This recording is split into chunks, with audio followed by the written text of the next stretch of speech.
আজি যিহেতু সোমবাৰ সেইকাৰণে শিৱ বাবাৰ মন্দিৰলৈ গৈ শিৱ বাবাক দৰ্শন কৰিয়ে আজিৰ দিনটোৰ আৰম্ভণি কৰিম বুলি ভাবিলোঁ।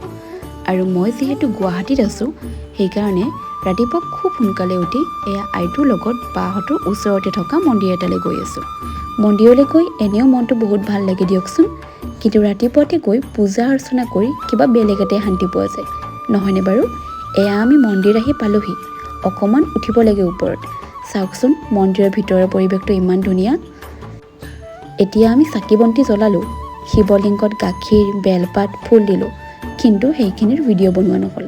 তাৰপিছত আমি নন্দীকো পূজা কৰিলোঁ আৰু নন্দীৰ কাণে কাণে প্ৰাৰ্থনাও কৰিলোঁ। ৰাতিপুৱাতে আহি এনেদৰে শিৱ বাবাক দৰ্শন কৰি পূজা কৰি মনটোত বহুত বেছি শান্তি অনুভৱ কৰিছোঁ। এইকেইদিন যে ইমান গৰম পৰিছে, এই ৰাতিপুৱাতে চাওকচোন ঘামি জামি আমাৰ অৱস্থা নাই। এতিয়া আমি ঘৰলৈ যাওঁ, বাই বাই।